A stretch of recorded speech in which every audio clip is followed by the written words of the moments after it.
कब 15,000 से 16,000 और 16,000 से 17,000 हो गया, हमें पता ही नहीं चला।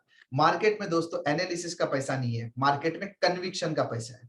15,700 से 17,400 पे अगर आपने इस मार्केट पे भरोसा किया होगा और पैसा लगाया होगा तो आज आपका बहुत अच्छा पैसा बना होगा। और आई होप आपका पैसा बना होगा, बिकॉज इस चैनल पे दोस्तों हमने क्लियर बात की थी जब हम 16,000 के नीचे थे कि हम बॉटम ऑलमोस्ट लगा चुके हैं या बॉटम के बहुत ही ज्यादा करीब हैं। 15,700 से 17,400 की पूरी जर्नी हमने इस यूट्यूब चैनल पे प्लस टेलीग्राम पे बिल्कुल जी है, तो हमारे बिल्कुल कोई सरप्राइज नहीं था। मार्केट यहाँ पे आ चुकी है और हमने इसमें बहुत अच्छा पैसा बनाया है।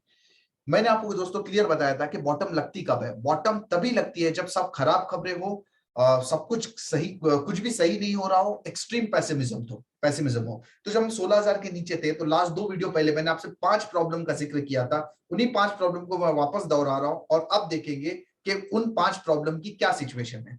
तो जो पहला प्रॉब्लम हमने डिस्कस किया था रशिया यूक्रेन का वॉर, वो टाइम पे दोस्तों जब हम 2 हफ्ता पहले बात कर रहे थे, 2-3 हफ्ता पहले बात कर रहे थे, तब ये सच में एक प्रॉब्लम बन रही थी। बट आज के दौर में रशिया यूक्रेन का वॉर मुझे नहीं लगता कोई बहुत बड़ा मसला है।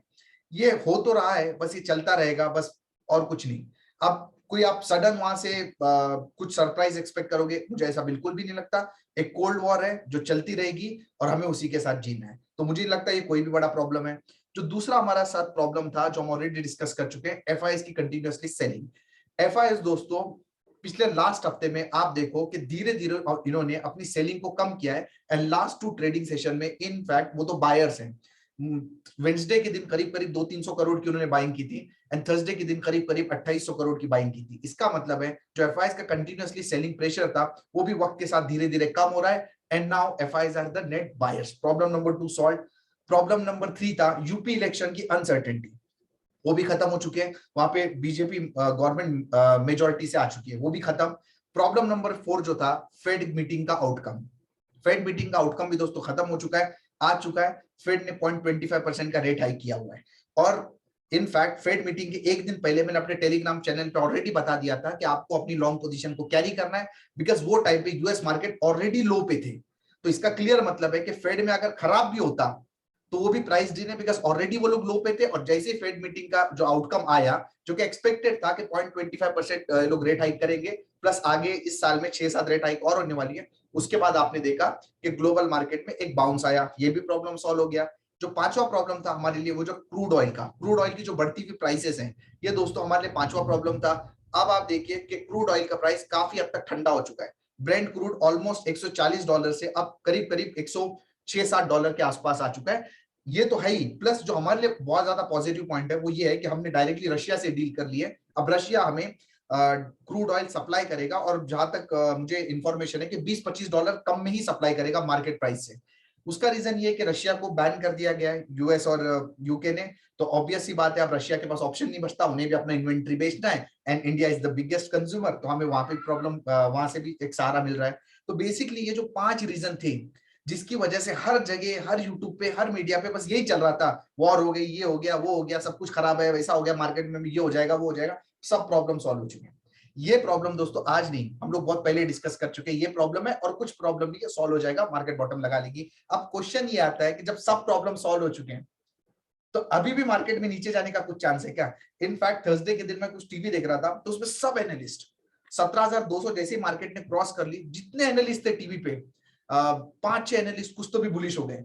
कोई 17,500 बोल रहा है, कोई 17,800 बोल रहा है। मतलब इनफैक्ट अब मुझे नहीं लगता कि कोई भी पेसिमिज्म है या कोई भी निगेटिव न्यूज है इस मार्केट में। जो लोगों को आज समझ आ रहा है दोस्तों, हम और आपको, वो बात मैंने ऑलरेडी 15,700 के आसपास ही बताई थी। ये पूरी करेक्शन की जो प्रेडिक्शन है हमने नवंबर दिसंबर में कर ली थी कि ये करेक्शन को 15,900 के आसपास खत्म होना है, ये करेक्शन को मार्च के आसपास खत्म होना है। तो ये तो कुछ बैकग्राउंड मैंने बताया अभी तक के पूरा इस यूट्यूब चैनल पे क्या चल रहा है। अगर आप बिल्कुल इस अगर आपको ये सब बातें याद है जो हमने की हुई है तो एक लाइक कीजिए और शेयर कीजिए और कमेंट जरूर करना, ताकि जो भी भाई बहन मेरे नए जुड़ते हैं उन्हें भी पता रहे कि भाई ऐसा कुछ यहाँ पे हुआ है। अब दोस्तों जब सब कुछ अच्छा है, जब सब खराब था तो हमने बॉटम लगा लिया, अब जब सब अच्छा है तो क्या हम टॉप लगा रहे हैं क्या? ये भी तो क्वेश्चन बन रहा है ना। जब सब बुरा था तो हमने बॉटम लगा ली, अब जब सब अच्छा हो रहा है तो क्या हम टॉप लगाने वाले क्या? इसका सवाल का जवाब दोस्तों आपको इस आगे वीडियो में मिलेगा। Hello friends, I am Farhan Mir, welcome back to our channel. Market के वीकली डोज में दोस्तों आपका बहुत बहुत स्वागत है। इस वीडियो में हम लोग निफ्टी बैंक निफ्टी का एनालिसिस करेंगे, ग्लोबल मार्केट्स देखेंगे, gold silver rupee dollar crude oil, ये सब देखने की कोशिश करेंगे और ये देखेंगे कि आने वाले हफ्ते में मार्केट के लिए क्या पॉसिबिलिटीज बन रही है। हम लोग ऊपर जा रहे हैं, नीचे जा रहे हैं, कंप्लीट एनालिसिस दोस्तों इस वीडियो में करते हैं। तो चलो शुरू करते हैं। सबसे पहले इंपॉर्टेंट चीज है, टेलीग्राम चैनल जरूर ज्वाइन कीजिए। 15,700 से 17,400 का पूरा डे बाय डे रोज का जर्नी हमने टेलीग्राम चैनल पे पूरा अपडेट किया प्रॉपर्ली। आप एक बार ज्वाइन करके चेक कर लीजिए, उसका लिंक मैं डिस्क्रिप्शन में दे देता हूं। तो चलो दोस्तों शुरू करते हैं। सबसे पहले तो आप दिमाग में एक बात डाल लो, हम ऊपर जा रहे हैं, बात ही खत्म। अगर आप इन्वेस्टर हो तो दिमाग में बात डाल लो, हम ऊपर जा रहे हैं, नीचे का काम खत्म हो चुका है। और आज नहीं बोल रहा हूं, तब हम लोग बहुत नीचे थे, 15,700, 800, 900, 16,000, 16,200, वो टाइम पे जब हमने बोला कि हम लोग ऊपर जा रहे हैं, तो आज मुझे बोलने में कोई भी तकलीफ नहीं है, हम ऊपर जा रहे हैं। 16,800 दोस्तों एक ऐसा लेवल था जिसपे मार्केट हर बार आती थी और सपोर्ट लेती थी। जब 16,800 नीचे की तरफ कट गया तो बहुत सारे लोग ऐसे थे जो पैनिक में इस मार्केट से निकल गए, जिन्होंने अपने पोर्टफोलियो को खाली कर दिया जब 16,800 नीचे की तरफ कट गया। और बहुत सारे लोग ऐसे थे जो शॉर्ट कर दिए मार्केट को, और 15,800 के बाद ये मार्केट 16,800 के बाद मार्केट फ्री फ्लोट में 15,700 के आसपास गई। तो इसका मतलब है जो शॉर्ट करने वाले हैं उनको अच्छा खासा पैसा बना इस मार्केट में, और ऐसा हो गया कि भाई उनको एकदम ऐसा मतलब एक खून लग गया मुंह को कि भाई हमको तो शॉर्ट करके पैसा आसानी से बनता है। उसके बाद जब ये मार्केट 15,700 से वापस 16,800 आई घूम के, तो 16,800 पे इस मार्केट को एक बार रेजिस्टेंस मिला। आपने देखा मेरे ख्याल से ट्यूसडे के दिन एक बहुत बड़ा फॉल भी आया था मार्केट में, तो 300 पॉइंट का ही फॉल था। तो ये क्लियर मतलब था कि 16,800 के आसपास मार्केट ऐसे बता रही थी कि हमको ऊपर नहीं जाना है, और वहां से एक फॉल आया। तो इसकी वजह से जो बेयर्स थे, जो शॉर्ट करने वाले थे मार्केट को, उनको और कॉन्फिडेंस आया कि मार्केट गिरी, अपने लेवल को रिटेस्ट किया, अब मार्केट को फिर गिरना है। इसकी वजह से इन्होंने फिर शॉर्ट किया, और उसके बाद जब मार्केट ने 16,800 काटा तो आज मार्केट आप 17,300 400 पे ठहरी है। मतलब जितने शॉर्ट करने वाले पूरे के पूरे ट्रैप हो चुके हैं। अगर आपको दोस्तों लास्ट वीडियो याद होगा तो मैंने बहुत क्लियर बोला था, जब मार्केट 16,800 को काटेगी तो हमें एक ही चीज ध्यान देनी है, या जो एक ही चीज हमारे लिए इंपॉर्टेंट है, स्पीड। एक ही चीज इंपॉर्टेंट है, स्पीड। या तो 16,800 को बहुत फास्ट काटे, या 16,800 को सीधा गैप से पार कर दे। 150-100 पॉइंट ऊपर नीचे अलग बात है, 16,800 का तो बहुत फास्ट काटे तो स्पीड के साथ काटे। और आप देखो, क्योंकि सीन क्या है, जब 16,800 कटेगा तो जिन्होंने नीचे बेचा होगा, है ना, जिन्होंने शॉर्ट किया होगा या जिन्होंने अपना पोर्टफोलियो बेचा होगा, वो ये सब उम्मीद में थे कि एक बार 16,800 जब ऊपर जाएगा तो हम खरीद लेंगे। और हमारा पहले से मानना ये था कि मार्केट ने इन लोगों को मौका नहीं देना है। हमारा क्लियर मानना था मार्केट ने इन लोगों को मौका नहीं। आज आप देख सकते हो मार्केट ने इनमें से किसी को मौका नहीं दिया। अब जो लोग 16,800 पे लेना चाहते थे वो भी पीछे छूट चुके हैं, और हम कंफर्टेबली 17,400 के आसपास ठहरे। इन सब में दोस्तों एक जो बहुत ही पॉजिटिव पॉइंट हमारे लिए हुआ है, वो है फ्राइडे के दिन जो मार्केट की मूवमेंट हुई है, उसकी वजह से इस मार्केट पे मेरा कन्विक्शन और ज्यादा बढ़ रहा है। फ्राइडे के दिन क्या हुआ, हम लोग 17,200 के आसपास खुले, 17,250 के आसपास खुले। उसके बाद एक डिप हमने नीचे मारा 17,175 के आसपास, और फिर उसके बाद हम ऊपर चले गए और 17,300 के आसपास पूरे दिन हम कारोबार करते रहे। तो इसमें एक जो मार्केट की आप स्ट्रेंथ है वो समझिए आप, 17,300 के आसपास बंद होना ये अपने आप में बहुत बड़ी बात है, क्योंकि एक्सटेंडेड वीकेंड था सामने, फ्राइडे सैटरडे संडे 3 दिन की छुट्टी थी।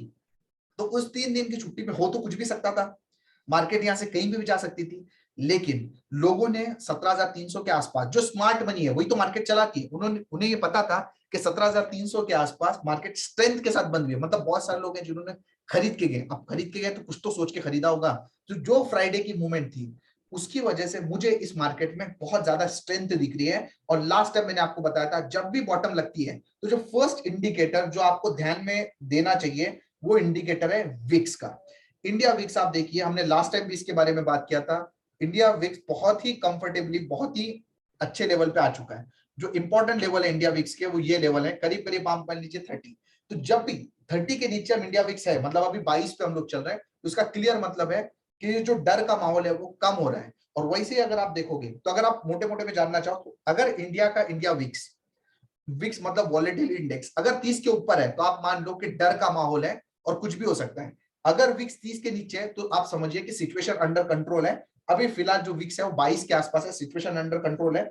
और वही अगर मैं फॉरेन के विक्स की बात करूं, जो यूएक्स का विक्स है, यूएक्स का विक्स अगर इस लेवल के आसपास मतलब 40 के ऊपर जब तक नहीं जाता, तब तक कोई प्रॉब्लम नहीं है। और आप देखो कि यूएक्स का विक्स भी बहुत अच्छे से टूटा हुआ है, 23 के आसपास है। इसका मतलब है जो डर का माहौल है वो कम हो रहा है।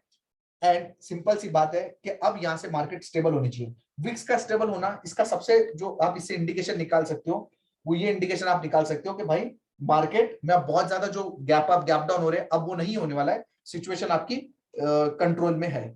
अब सिंपल सी बात है कि जो हमारा पहला सोचना ये था कि इस ये जो ऐसी रेंज है 17,200 से 400, इसमें मार्केट को एक बार रुकावट मिलनी चाहिए। लेकिन जिस हिसाब से मार्केट ने फ्राइडे को काम किया है, मुझे नहीं लगता इतनी जल्दी इस मार्केट को इस रेंज में यहाँ पे रुकावट मिलने वाली है। अब अगर आप देखोगे तो हम इस लेवल के आसपास जाने के लिए बिल्कुल तैयार हो रहे हैं। मतलब मेरे ख्याल से 17,800 से 18,000 की रेंज में हम लोग जाने के लिए पूरे के पूरे तैयार हो रहे हैं। 17,000 18,000 के आसपास आप देख सकते हो कि ये एक आपको ट्रेंड लाइन भी मिल रही है, जहां पे आपको एक रेजिस्टेंस भी मिल सकता है। अब इसमें आपको सिर्फ ध्यान ये रखना है कि नीचे कहाँ कौन से लेवल है। देखिए आप बात समझिए, बुल मार्केट में हमेशा याद रखना, मार्केट आपको ऊपर के साइड सरप्राइज कर सकती है, नीचे के साइड आपको सरप्राइज नहीं कर सकती। तो हमको ये पता होना चाहिए कि नीचे कहां तक जा रही है, क्योंकि ऊपर तो ये कहीं तक भी जा सकती है। तो अगर आप देखोगे, अगर आपने कोई बहुत ही शॉर्ट टर्म की पोजीशन कैरी की है, तो जो भी फ्राइडे का आपका लो है, अगर आप बोलोगे फ्राइडे का ये जो लो लगा हुआ है, मतलब 17,175, मतलब मोटे मोटे आप मान लो 17,150, जब तक हम 17,150 के ऊपर है, मुझे नहीं लगता कोई भी टेंशन की जरूरत है। हम लोग ऊपर जा रहे हैं। अभी तो लोगों को समझ आ रहा है कि इस मार्केट में बाय करना चाहिए। लोग तो अब कूद रहे बाय करने के लिए। हम तो ऑलरेडी बहुत नीचे से जुड़े हुए, हम तो अब यहाँ पे प्रॉफिट बुकिंग के सोच रहे हैं, लेकिन लोग अब बाय कर रहे हैं, तो बिल्कुल। एंड जो शॉर्ट्स है ना मार्केट में, जो मार्केट ने ये जो मूवमेंट में लोगों को जो ट्रैप किया ना, ये जो बड़े बड़े आप देख रहे हो, ये जो बड़े बड़े यहाँ पे जो गैप अप हुए हैं डेली में, इसमें बहुत सारे शॉर्ट ट्रैप हो चुके हैं। इनफैक्ट थर्सडे के दिन और शॉर्ट बने और ट्रैप में। अब ये जो शॉर्ट है, अपनी शॉर्ट कवरिंग करते रहेंगे और भाई हम ऊपर चलते जाएंगे। तो आपको जो इंपॉर्टेंट लेवल है दिमाग में रखना है, 17,150, ये वो लेवल है जो इमीडिएट लेवल है। अगर इसके नीचे मार्केट जाती है तो आप अपने शॉर्ट लॉन्ग पोजीशन से एक बार के लिए एग्जिट कर सकते हो, अगर अल्टर एकदम शॉर्ट टर्म की पोजीशन है। वैसे तो कोई दिक्कत है नहीं इस मार्केट में, जब तक ये जो गैप है, हो सकता है मार्केट एक बार ये गैप फिल करने आ जाए। मतलब आप मान लो 17,000 फिलहाल अब इस मार्केट के लिए फाइनल सपोर्ट हो चुकी है। और आज हम ठहरे हुए 17,300 पे, सिर्फ 300 पॉइंट नीचे। तो जो पहला लेवल है 17,175 या 150 मान लो, वो लेवल, और उसके बाद 17,000, इसके नीचे फिलहाल मार्केट जाती हुई नहीं दिख रही। आज हम लोग ठहरे हुए 17,300 पे। आप मुझे बोलोगे पहले 17,000 आएगा या पहले 17,800 आएगा, तो मेरा ऐसा मानना है कि पहले अभी 17,800 आएगा। पहले हमारा मानना था कि मार्केट को इस लेवल से 17,200 400 से एक बार घूमना चाहिए। लेकिन जिस स्ट्रेंथ से ये जो अब मार्केट ऊपर आई है, ये जो जिस स्ट्रेंथ से ऊपर आई है, जिस माहौल में ऊपर आई है, जिस अनसर्टेनिटी में आई है, जिस डिसबिलीफ में ऊपर आई है, जिस तरीके से लोगों को छोड़ के ऊपर आई है, अब लगता नहीं कि मार्केट इतने जल्दी मौका देगी। हाँ, थोड़ा सा कंसोलिडेशन वगैरह हो सकता है। इसके लिए मैंने आपको लेवल्स बताए। 17,000 के ऊपर जब तक है हमें कोई दिक्कत नहीं है। 17,000 तोड़ भी देते हो तो आप समझिए ये जो लेवल है 15,700, ये लेवल अब आपको वापस नहीं दिखने। आपको याद होगा पुरानी वीडियो में बात करता था 1:10, 1:100, 1:1000, 1:इंफिनिटी। ये रिस्क रिवॉर्ड पे है मार्केट, ये रिस्क रिवॉर्ड पे मार्केट। जब हम 16,000 के आसपास थे या 15,900 के आसपास, तब मैं बोलता था आपको 1:1000, 1:इंफिनिटी का रिस्क रिवॉर्ड है। इसका मतलब क्या है कि 16,000 पे जब आप हो ना, तो नीचे जाने 200-300 पॉइंट है, 500-400 पॉइंट है ना, और ऊपर जाने के लिए इंफिनिटी। मतलब आप मेरे को बोलो नीचे 15,700 नहीं दिखता, ऊपर 50,000 दिखता है। आज हम ठहरे हुए 17,200 पे। नीचे सॉरी मैंने 15 बोला, नीचे 15,700 से नीचे जाता हुआ नहीं दिखता, ऊपर 50,000 दिखता है। तो ये रिस्क रिवॉर्ड पे दोस्तों हम लोग इस मार्केट में काम कर रहे हैं। तो हम लोग ऊपर जा रहे हैं, नीचे के लेवल्स आपको बता दें। और इसको देख के टेंशन ना लो। मतलब कुछ लोग फौरन इसको देख के मैं सोचेंगे कि भाई मैं बेयर हो चुका हूं, ऐसा बिल्कुल भी नहीं है। हाँ, इतना चलने के बाद ये हो सकता है कि छोटी मोटी करेक्शन आए, बिकॉज इतना बड़ा मार्केट में मूवमेंट है 2 हफ्ते में, 1400-1500 की पॉइंट की मूवमेंट है। तो हो सकता है थोड़ी बहुत डिप आए, थोड़ी बहुत करेक्शन आए, बट डरने की जरूरत मेरे को बिल्कुल नहीं लगता। जो सेल ऑन राइज का जो मार्केट था वो बाय ऑन डिप्स हो चुका है। इंपॉर्टेंट लेवल आप याद रखिए, ये जो गैप फिल है इसके नीचे मार्केट जाती हुई नहीं दिखती, 17,000 के नीचे। यहाँ पे आप देख सकते हो कि 17,150 जो इमीडिएट सपोर्ट है, और ऊपर में हम 17,800 से लेके 18,000 की तरफ बढ़ रहे हैं। ऊपर जाने का चांस कम है फिलहाल, नीचे जाने का, ऊपर जाने का चांस थोड़ा ज्यादा है, नीचे जाने का चांस कम है ऐसा लग रहा है। बट वही बात है, गिरते पड़ते अब हम ऊपर जा रहे हैं, बात ही खत्म हो गई।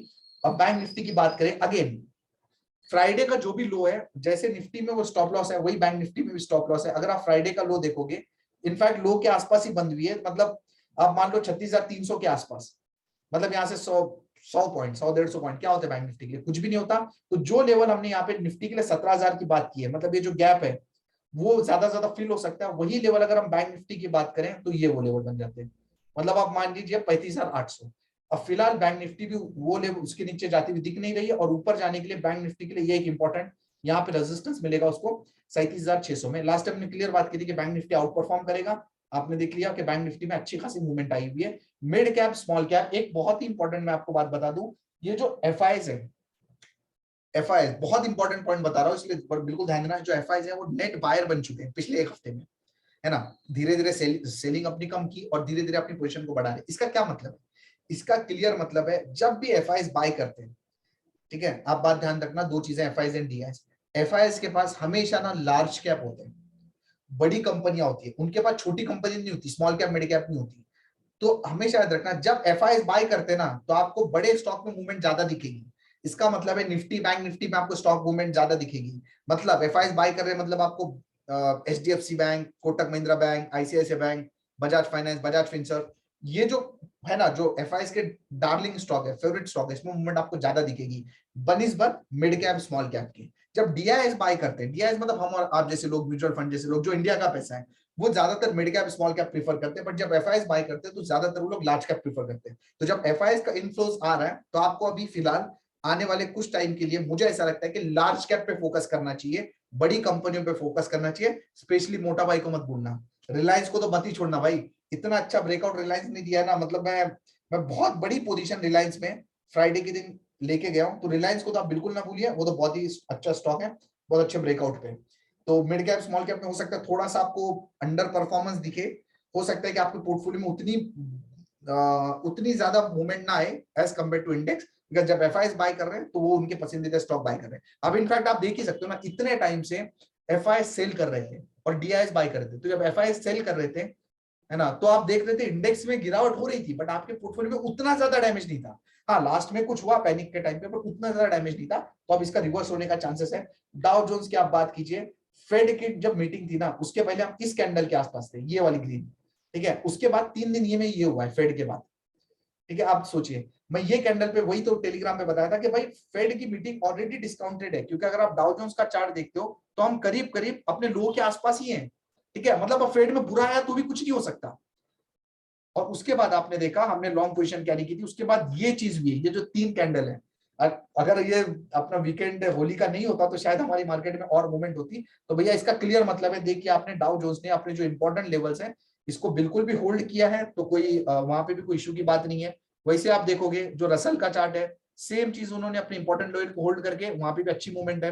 मतलब जब मैं जुड़ा था लास्ट टाइम तो मैंने आपको बताया था कि ग्लोबल मार्केट में उतनी पॉजिटिविटी नहीं है, लेकिन आप देख सकते हो इस वीक में पूरा ग्लोबल मार्केट हमारे हक में आ चुका है। ये आप देख सकते हो नेस्डेक का चार्ट, नेस्डेक ने भी देखिए आप बड़ी बड़ी बॉटली बनाई है, बड़ी बड़ी बॉटल बनाई 3-4 दिन से, बहुत अच्छे चार्ट सुधरे हुए हैं। इनफैक्ट अगर आप यूरोपियन मार्केट भी देखते हो तो डैक्स का मार्केट देखिए आप, जर्मनी का मार्केट बहुत अच्छी अपने लो से काफी अच्छा बाउंस कर चुका है। इनफैक्ट यूके का मार्केट भी आप देखिए अपने लो से बहुत अच्छा बाउंस कर चुका है। फ्रांस का मार्केट भी अपने लो से बहुत अच्छा बाउंस कर सकता है। तो इसका मतलब है जितने भी जो ग्लोबल मार्केट है वो भी हमारे लिए पॉजिटिव है। मतलब अब इस वीक में सब कुछ पॉजिटिव है, सिंपल सी बात है। उसके बाद आप देखिए जो डॉलर है, ये डॉलर को वीक होना जरूरी है। तो एक फिलहाल तो डॉलर ये लेवल पे आने के बाद रेजिस्टेंस दिखा रहा है, हमारे लिए बहुत अच्छी बात है। यूएसडी आईएनआर की बात हमने लास्ट वीक में किया था और मैंने आपको बताया था कि यूएसडी आईएनआर ऐसे लेवल पे आया है जहां से हो सकता है कि ये गिर जाए। तो देखिए ये वो लेवल था जब हमने बात की थी, वहां से अब यूएसडी आईएनआर में गिरावट हो रही है। यूएसडी आईएनआर में गिरावट हो रही है, इसका मतलब है हमारा इंडियन रुपी स्ट्रांग हो रहा है। तो ये हमारे लिए एक्चुअली पॉजिटिव बात है, हम यही चाहते हैं कि ये गिरे। तो इंडियन रुपी स्ट्रांग हो रहा है मतलब हमारे जो इकोनॉमी है वो अच्छी ग्रो करेगी। अब मुझे बिल्कुल भी ताज्जुब नहीं होगा अगर ये रुपी गिर के 74.5 के आसपास आ जाए, तो इसका मतलब है हमारी जो करेंसी है वो स्ट्रांग हो रही है। अब अगर वॉर की अनसर्टेनिटी खत्म हो रही है तो ऑब्वियस सी बात है कि gold silver war and inflation की वजह से बढ़े जा रहे थे, तो थोड़ा सा वहां पे कूल ऑफ है। बिल्कुल कमोडिटी में कूल ऑफ है, तो बढ़िया है, कोई इशू नहीं है, बिल्कुल एज पर एक्सपेक्टेशन जा रहा है।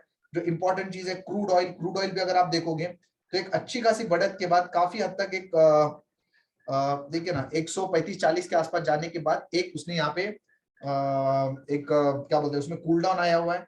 तो बढ़िया है। इसका मतलब है फिलहाल ये वीक में जब हम जा रहे हैं तो यहाँ पे बहुत ज्यादा कुछ निगेटिविटी फिलहाल मार्केट में दिख नहीं रही है, बहुत पॉजिटिविटी है। जब नीचे हम लोग थे तब सब कुछ निगेटिव था, उसमें जो एक आसान पैसा था, आप बात समझिए, जो एक आसान पैसा बनना था वो मेरे ख्याल से बन चुका है। 15,700 से आप बोल सकते हो 17,400 तक एक आसान पैसा बना हुआ है। यहां से हमको ऊपर ही जाना है, एक बात आप समझिए, हमको ऊपर ही जाना है, लेकिन 100-200 ऊपर जाके 100-200 नीचे आके कैसे जाना है, बस ये हमको देखना है। तो मेरे ख्याल से कोई भी टेंशन नहीं है, जो वर्स्ट फेस है वो ओवर हो चुका है। एफआईज ने भी स्टार्ट बाइंग किया है। एंड निगेटिव न्यूज दोस्तों हमेशा चलती रहती है। कुछ दिन पहले मेरे ख्याल से थर्सडे फ्राइडे को मुझे एक मैसेज आया था कि चाइना में लॉकडाउन लग गया, कोविड आ गया। अरे भाई ये तो चलता ही रहेगा, है ना, मतलब कब से चल रहा है, ओमिक्रॉन आया, उसके बाद रशिया यूक्रेन की वॉर हो गई, ये हुआ वो हुआ, खराब न्यूज तो चलती रहती है मार्केट में। तो मुझे नहीं लगता इसका कुछ होना है, खराब न्यूज आती रहेगी, आपको डराया जाएगा ताकि इतना सब कुछ खराब है ना, तो आप ले ना पाओ। तो ये सब तो चलता ही रहता है। जो लोग छूट गए मार्केट उनको मौका नहीं देगी, ऐसा अभी तक तो बिल्कुल ऐसा लगता है। और एक फर्स्ट ट्रेड में मैंने इंपॉर्टेंट चीज बोली थी, इनफैक्ट मैंने यूट्यूब पे भी शेयर किया था कि जब हम दिसंबर जनवरी के आसपास थे ना, तब मैंने एक लाइन बोला करता था, अगर गिरेगा ना तो डरना मत, और बढ़ा तो खुश मत होना। मार्केट की ये कंडीशन थी, ठीक है। अगर गिरेगा ना तो दुख मत होना क्योंकि टेम्पररी लॉस है, और बढ़ेगा तो खुश मत होना, है ना, क्योंकि उसको वापस गिरना ही है। क्योंकि ये जो करेक्शन है पूरी हमको पता थी कि क्या हो रहा है, 3-4 महीने में क्या होने वाला है, बट अब मुझे ऐसा लग रहा है, ऐसा टाइम आ चुका है ना, अब बढ़ेगा तो खुश हो जाना और गिरेगा तो दुखी हो जाना। इसका क्या मतलब है भाई, हम लोग ऊपर जा रहे हैं, बॉटम हमारी कंफर्म है, लेवल आपको नीचे के पता होने चाहिए, लेट द मार्केट डिसाइड ऊपर हमको कहां तक जाना है, बस जहां तक जाना है चल रहे हैं। बाकी टेलीग्राम पे अपडेट कर दूंगा, यूट्यूब पे अपडेट कर दूंगा। ये दोस्तों मुझे ऐसा लगता है कि एक बहुत ही बुरा फेज हमने निकाल लिया है, जिसमें हम और आप साथ में थे। अगर एक पूरी जर्नी आपने साथ में मेरे देखी है तो एक लाइक कीजिए, शेयर कीजिए, चैनल को सब्सक्राइब कीजिए और कमेंट में लिख के बताइए। मोटिवेशन दोस्तों बहुत ज्यादा जरूरी है, एक लंबे टाइम से मैं आपके लिए वीडियोस बना रहा हूँ, तो मोटिवेशन तो बहुत ज्यादा जरूरी है। So that's it. पसंद है तो लाइक कीजिए, शेयर कीजिए। Wish you all the best for stock market journey. मिलते हैं बहुत जल्दी अगले वीडियो के साथ। Thank you, take care, bye bye.